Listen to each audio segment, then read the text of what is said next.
According to General Marvel, ikaw daw nag-order sa kanila na isakay sa aeroplano si Pangulong Duterte. And that is the limit also of my authority. That's my mandate. My mandate is to coordinate, disseminate. So, for the record, hindi ka nagbigay ng order kay General Marvel na isakay siya sa aeroplano? Hindi. For the record.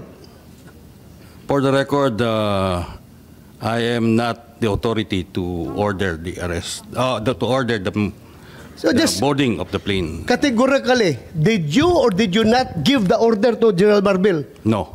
No. So, General Marvel, are you lying? Sir, I'm not lying, but I just want to have the executive privilege po regarding this matter. This operational matter. Nandito na tayo eh. Executive privilege ka dyan. Bakit naging executive privilege? Kanina, sinabi mo, PCTC ang nagbigay ng order. Ngayon, mag-executive privilege ka. Kung sino-sino na tinuro mo. That's why we didn't want to attend the last hearing because this is what we were expecting, ma'am. We didn't want to be bullied into a position. No, we're not bullying you, sir. We're not bullying you, sir. We're not bullying you, sir. You're trying to make people admit something that they will not admit. And executive privilege is a valid excuse not to answer any question. President Duterte is already at The Hague. We're asking kung sino nagpadala doon sa kanya. Sino nag-order? We're trying to understand every step of the way. As I said earlier, everything was cleared with the DOJ. Bakit kayo naging lead? Kitang-kita naman nung March 11, not only was the CIDG involved in the arrest, kayo pa rin yung lead sa operation. Yes, We can clearly see na kayo ang pinakamataas. You were the highest ranking member of the PNP in many of the videos. I was directed by the Chief of the Philippine National Police, ma'am. Yes, perhaps our Chief PNP can explain bakit yung CIDG ang naging lead. Samantalang investigasyon ang dapat mission nila. Ma'am, I just want to, yun sa background po natin, yun sa PNP po, ang Interpol PCTC ang dalawa lang po yung pinapadala niya, no? Pagka dun sa PNP po, ang main task po namin, pagka PCTC, CIDG, ang sa NBI naman, NBI Interpol. So usually, pagka may request po ang PCTC, ang pinaka-diretso po namin is CIDG, not any other unit when it comes to arrest po. Pero you had the choice, ano? Madam Chair. Hindi naman lagi si IDG nag-aaresto nitong mga high-profile personalities. Wala naman akong nakikitang si IDG sa TV pag nakikita yung iba't ibang krimen. Hindi naman lagi sila eh. Ma'am, when it comes to the request of the PCTC, ang tasking po is always sa CIDG po. Yun po yung ano natin sa PCTC. Ang binanggit ni Executive Director ay yung NBI. Wala siyang binanggit na CIDG. Ma'am, when it comes to the PNP, ang PNP po, ang automatic po namin, it's from me, I always task the CIDG po when it comes to Interpol matters po. So it's in fact your choice. General Torre is a trusted and competent general, and that's the reason you chose him. No, ma'am, that's for me, it's always the CIDG when it comes to yung mga national po ng, ano po, ng huli po. Yes, Senator Bato, please. Thank you, Madam Chair. General Marvel, kung si General Torre ang pinapa-operate mo doon, ibig bang sabihin na lahat ng actions niya, lahat ng ginawa niya ay sanction mo? Opo, it's under po ng Philippine National Police po yan. So lahat ng ginawa niya, sagot mo? Yes, sir. Opo. Thank you. That's the PNP that I would like to believe. Whatever your people does or fail to do, sagot mo. Diba? I just want to clarify, no? Ang sinasabi po natin, all legal po. Ang sinasabi lang, we're just assisting po yung PCTC. That's reasonable po na ang request po is coming from PCTC I'm not referring to PCTC anymore. Yung sa kabuuhan ng operation. Dito po sa Philippine National Police, lahat po ng action ng Philippine National under po sa atin, it's all legal po. When it comes to illegal, meron naman po kami mga ginagawa po dyan. Hindi ko na sinabi illegal. Akin lang, basta yung ginawa ng tao mo, sagot mo. Dahil ikaw si PNP, di ba? Dapat ganun. Yan man talagang kuwan natin, trabaho natin. Sagot ko kayo lahat dahil You are carrying out my orders. Yes, sir. Tama po yan. Kasi ang mandate po ng CIDG is really to effect po yung mga warrants of arrest po. Okay, yeah, just for the record. Just for the record, Madam Chair. Thank you. Yes, maraming salamat. Palibhasa, inassign nga ni Chief PNP si General Torre bilang lead ng pag-aaresto kay former President. Masasabi ba natin na yung aresto ni PRRD ay CIDG operation? It's a PCTC operation, ma'am, requested to the Philippine National Police.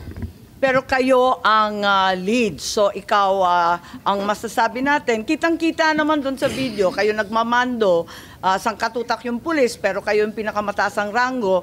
Pagkatapos, talagang CIDG operation ng labas. Tama ba yun? Sa level, ma'am, ng implementation ng orders, pagbigay ng mission, that is led by me, supported by the other units of the Philippine National Police, as directed by the Chief of the Philippine National Police. That's right, but I did not see any other higher-ranking generals than you. You were the only one there. You were clearly the one leading the pack and determining what would happen next. Baka hindi lang siguro, ma'am, na nakikita ang ibang high-ranking officers doon sapagkat nakamix ang Sinabi mo nga, Nick, na you said that well, sir, ako ang pinakamataas dito. Yes, sir. I'm two-star, di ba? Yes, sir. Oh, so you stick to that. Pero meron, sir, mga matataas na official doon, pero sir. ikaw, At together with me, sir, Sino-sino na mas mataas sa'yo at nagmamando?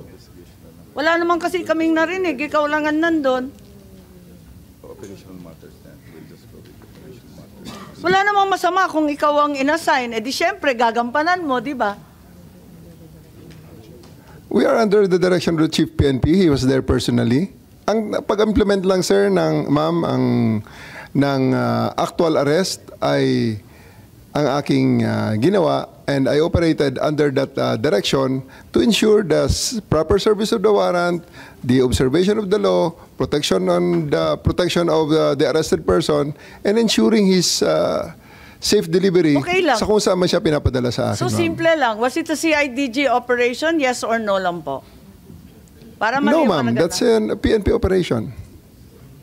CIDG bahagi naman ng PNP. Pero sa dinami-dami ng division, sa dinami-dami ng pangkat sa PNP, CIDG ang pinili ng Chief PNP na maglulunsad nito. Tama po ba? That is an operation, composite operation. That is an operation headed by a composite team of the PNP led by the director of the CIDG, ma'am.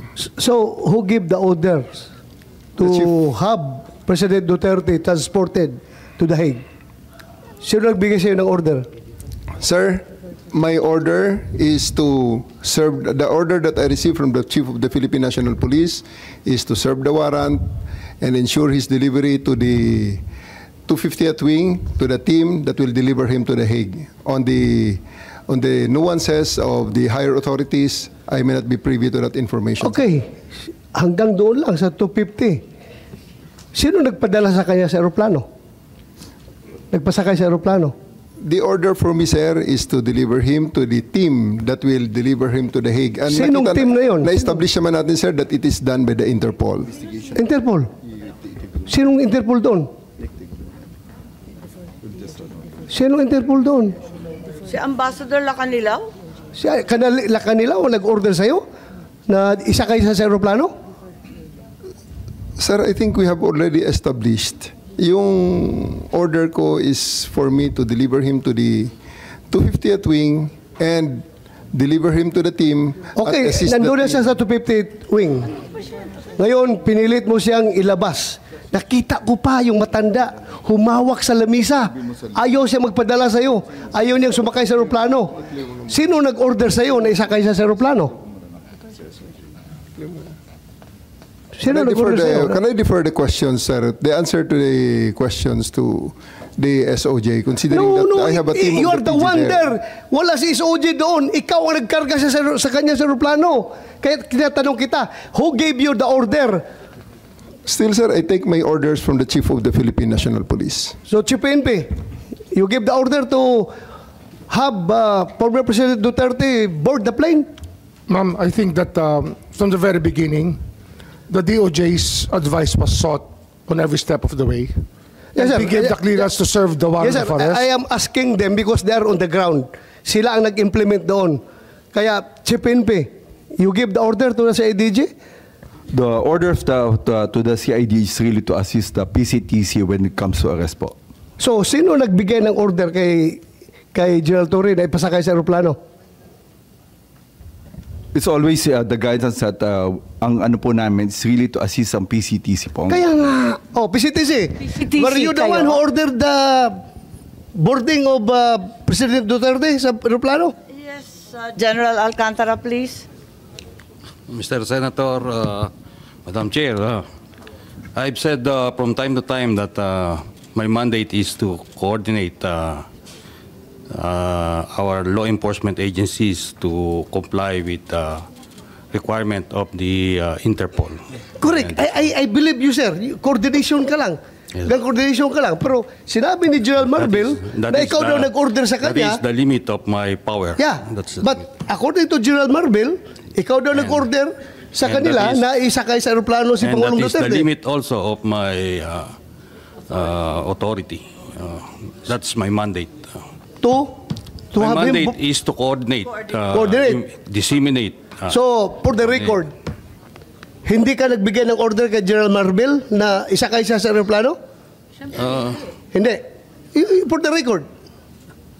For the record, I am not the authority to order the arrest, to order the So just boarding of the plane. categorically, did you or did you not give the order to General Marbil? No. No. So, General Marbil, are you lying? So I'm not lying, but I just want to have the executive privilege po regarding this matter. The Ay, nandito na tayo eh. Executive privilege ka dyan. Bakit naging executive privilege? Kanina bigla? sinabi mo, PCTC ang nagbigay ng order. Ngayon, mag-executive privilege ka. Sino-sino na tinuro mo? That's why we didn't want to attend the last hearing because this is what we were expecting, ma'am. We didn't want to be bullied into a No, position. we're not bullying you, sir. Nobody's bullying. We're not I bullying think you, that sir. We're not bullying you, sir. you're trying to make people admit something that they will not admit. And executive we're privilege is a trying to valid derive excuse information. not to answer any question. Secretary President Remulla. Duterte is already at The Hague. Tapos na We're ang asking boxing. kung sino nagpadala doon sa kanya. Sino Yun ang nag-order? tanong We're natin. trying to understand every step of As the I said way. earlier, everything was cleared with the DOJ. We are not bullying you, sir. Ha? We want the truth. That's why if we So, try to make a person admit something that should not be admitted, it means that there is something more to it, which is the clearance given by the DOJ was probably the most important part of it, to serve the warrant of arrest and to surrender the person under the law. I'm sorry, Secretary Remulla. I recall that General Torre, nagbigay siya ng interview na sinabi niya, bigyan lang ako ng eroplano. Ako nang bahala dyan. Tama po ba? Yung nabasa ko, na sinabi niyo, ako nang bahala, basta bigyan ako ng eroplano. Nabasa po namin sa media, fake news po ba yun o hindi? Kasi kailangan niyo po talaga siyang ilipad sa daig. General Torre. Please panoorin ninyo, nandyan, arrest him, bring him to the Hague, yun lang. Pakita lang. So paano po ibinabasa inyo ni PNP Chief Marbil na how did he say that to you? Na no matter what, we need to fly the former president to the Hague and we need to implement the ICC arrest warrant? Arrest him and bring him to the Hague. Yun na. Simple as that. Arrest him and bring him to the Hague. Sagot ko lang, sir, bigyan mo ko aeroplano. O di ayos. And then the rest, you planned everything. Matagal na yun eh. Ang plano na yan, matagal na yan. Hindi yan spur of the moment eh. Matagal na yan. And nagkataon lang na talagang yun, the opportunity arose. So Secretary Remulla, nagpa-interview na si General Torre. We're not bullying him. He voluntarily gave this interview. And like many of our countrymen, napanood namin. Sinabi niya na siya talaga. Paano ba yun? Sino nag-utos sa kanya? Ano nga yan, ma'am? Sabi ko nga, clear namin lahat yan. Kasi they were asking me the Sino po legalities. ninyo Even if I was clear? abroad, my advice was being sought. And I gave them the advice. That, So kayo number ang one, nagutos? serve the warrant of arrest. And number two, surrender him to the Hague. That's what the law provides. So, sir, you're the one giving the orders. Well, in some ways, because I gave them the legal basis for all the actions that happened. So you're the one giving the orders. If I have to be the one, then if I am the one, No, sir. that is referred to, I will admit it Kasi- that I gave the clearances to number one, serve the warrant of arrest as I saw it, as I deemed fit, and number two, to fly him to The Hague to be surrendered under Section 17 of Republic Act 9851. And then that is, I caused this through my brother, Yes, who sir. is the Secretary of the Interior and Local Government. Sir, giving orders is different from giving clearance. Klaruhin natin ito. Ang tinatanong ko is, sinong nag-utos? Because PNP is a uniform organization. Hindi yan gagalaw kung wala mag-uutos. Ang tinatanong namin ng committee, sino nag-uutos? Ikaw sabi mo, you're the one giving the clearance. Ngayon, ina-admit mo na parang sinasabi mo na kung gano'n na lang, ako na nagbibigay ng orders. So, nalalabuan ako doon. Kasi sabi mo, nagki-clearance, nagbibigay ka ng clearance sa kanila. Sa kanilang ginagawa. Kasi every step of the way. it's a crisis management time eh. Kailangan maklear lahat. Dapat malinaw mag-isip yung mga taong kasama sa nasabihan usapan. mo na ahead of time. Na-clear na lahat yan. Tinatanong nila sa akin kung ano nga. Ang sinabi ko talaga dyan, number one, you can serve the warrant. And number two, Hague. Surrender him to The Hague under the law. So- that is what the law provides. So ang ibig sabihin, nalaman na ninyo na may warrant bago pa umabot yung March 11, 3 a.m. na sinasabi. Hindi po. Nalaman may clearance ko, na before sasabihin ko March sa inyo, 11. nalaman ko po na mayroong problema nung March 9, ako po yung nasa airport at sinasabi sa akin, mukhang may mga chismis na mayroong warrant. So balik tayo sa Pero chismis mo yun. Kung alam ko kung totoo yun, hindi na po ako lumipad. I would have stayed here. Pero I had to fly because I had a commitment So nautusan with ninyo ng March the 9. UNODC. So nautusan ninyo ng March 9 si PNP Chief Hindi ho. Marbil? Nung dumating po yung warrant, yung diffusion order, pinadala po sa akin yan. Siyempre, ang technology naman, nasa Vienna po ako, kahit iba yung oras. Nung nakita ko po yung diffusion order, sabi ko, that's valid. You can serve it. Tsaka may warrant na kasama kasi yun eh. May warrant po kasama na pinadala sa akin eh. Sabi ko, it's a valid warrant. Akala ko yung diffusion hindi warrant. Bakit Hindi ba, bumalik may na kasama naman ho tayo sa warrant unang yun. usapin? It had an accompanying warrant which was given to me. And that warrant which was the one that was served to the former president. Balikan muna natin ang CIDG. Kasi sinabi nga dito sa interview na pinanood natin na alam na ninyo na meron kayong papel sa pag-aaresto. Masasabi ba ninyo na well-planned itong arrest? Kasi it was planned weeks in advance. May nakita tayo dito na naabutan na ninyo, matagal ng plano yan. Pwede ba nating paliwanag itong statement po ninyo, anticipation? Kasi yan ang actually pagdating ko, may plano na. Anticipation ng warrant. Sabi ninyo pagdating nyo. So dumating kayo mga bandang September, meron na yan. Ma'am, maraming salamat talaga sa tanong na yan. For me to clarify that statement na natitwist na sa social media. That interview is made from the context of the chief of the CIDG. Isang part lamang ng PNP, maliit lang akong parte ng PNP, na may sariling mandato. Kaya tumatakbo sa akin, ma'am, yung crisis, palaging tumatakbo dyan bilang operations officer, bilang commander, yung 4 P's of contingency planning. Predict, prevent, prepare, perform. Palaging may plano. Dahil nagbabasa ako ng dyaryo, ito may possibility na lalabas ang mga to. So, naghahanda ako na pag inutusan ako ng Chief PNP, hindi ako magsimula sa zero.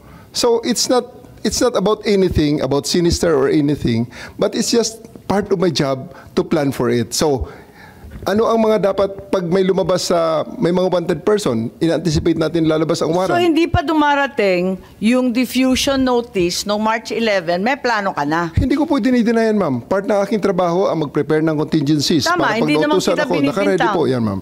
At meron kang interview, sinabi nga na January 2025, nagkumpuni ka na ng secret 80-page plan na ang tawag Operation Pursuit ng New York Times. Ang pagkaintindi natin, Oplan Tugis. Tama ba yun? Wala po akong sinabing ganyan, ma'am. Kung sino man ang source niyan, I'm not very sure about it. Lumabas sa lahat ng media, sa GMA, pati New York Times sinabi. Pwede po nating makita, ma'am, kung Hindi ko possible. alam. Yan lang ang nabasa ko, katulad ng marami. Operation Pursuit, tapos translate Oplan Tugis. Okay, may pangalan ho ba ako na naging source, ma'am, kung pwede ko makita? Kasi until this point, gusto ko rin po, ma'am, maraming salamat sa pag-clarify nito. Gusto ko sana makita, ma'am, yung Ang pangalan ko sinabi, talaga. ang PNP, ang nagplano na ng isang Oplan Tugis. I'm just one of the... Napakahaba. Ayun lang, ma'am. I'm just one of the 220... Unfortunately, I'm just one of the 220,000 policemen of the PNP right now. Kung sino source nila, gusto ko sana nga makita, ma'am, na ang pangalan ko talaga is nandyan, na sinabi ko yan. Kasi na-attribute sa akin yan, ma'am, eh. Kaya I'm really thankful at this opportunity to clear that Yes, Senator part Bato. ng news. Andyan, How about that Chief PNP? Hindi kayo source niyan? Yeah, sabi kasi si PNP Chief Marbil, inutusan si General Torre na ilalagay si Presidente Duterte under police custody as soon as the ICC issues the arrest warrant. Ma'am, wala po kaming ganyan at hindi ko po nakita yung Oplan Tugis na sinasabi nyo ngayon. So ibig sabihin yung New York Times, lahat ng local media, sinungaling. Okay lang, I mean sabihin lang natin alin yung totoo, alin hindi, para maliwanagan kami. Madam Chair, mas naniniwala ako sa kanila pag sinabi nila yan kaysa dyan sa mga lumalabas na balita. Kapag sinabi nila na hindi silang source, naniniwala ako. Okay, paniwalaan natin. Tama naman, dapat paniwalaan ng kapulisan. Meron ba kayong memorandum, document, outline tungkol dito sa aresto ng March 10 or March 11? Bago pa dumating yung warrant, meron na ba kayong plano? Kasi sabi nga ninyo, General Torre, lagi kayong naghahanda for any eventuality. Crisis management nga naman. For the specific, yung March 11, ma'am, wala talagang pre-planned na sinasabing itong specific. Kaya on the fly ngayon, ma'am, na ginawa, ma'am. So everything that was done there, based on the contingencies, meron tayong mga may situation analysis, may... Pero sinabi rin ninyo, matagal ng plano yan. Yes, ma'am. Naabutan ko na yan. Pagdating ko, meron na yan. Anticipation na kami. Actually, ma'am, ang pinaka-mother of plan yan, ma'am, baka kasi yung pursuit na yan, hindi tugi sa pinagsimulan, baka manhunt. Kaya pursuit, baka manhunt yung manhunt Charlie natin, na mayroong ganyan ang PNP. Hindi The accounting of wanted persons. Hindi po, General Torre, kasi may PNP memos for deployment. Pinirmahan ni Chief PNP Marbil, March 10 pa lang. Wala pang arrest warrant, magde-deploy na tayo ng kapulisan sa NCR at pati na rin sa Davao. Diba? May memo tayo, pinakita natin nung first hearing. Yes, Chief Marbil, please. Ma'am, that's a regular deployment po yung pinapadala po natin. Yun po yung ano natin. Bakit kayo nagde-deploy? Wala pang warrant?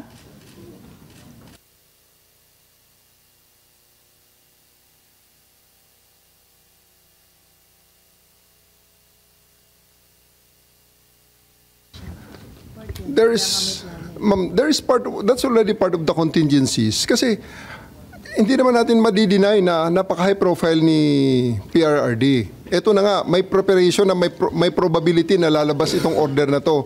On my part, lalabas ang Pero order na to. sabi, nung unang hearing ni Secretary John Vic, na chismis lang naman, magde-deploy ka sa chismis lamang? There's really no harm in erring on the side of caution, ma'am. Palaging ganyan. Prevent after the prediction. We prevent whatever, kaya palaging predict yan ang scanning the operational environment, threat assessments, So wala preparation, talagang IPB. plano. Pero sinabi mo, matagal ng plano yan. Alin ba talaga? The contingencies are there, ma'am. Hindi na sinasabing wala talaga kaming alam at wala kaming pinaghahandaan. May contingencies tayo, ma'am. So it's always there. So you're part of the saying that PNP. it was just general contingency planning. Yes, ma'am. No specific incident was anticipated. Although, sinabi rin ninyo, anticipation ko na yan.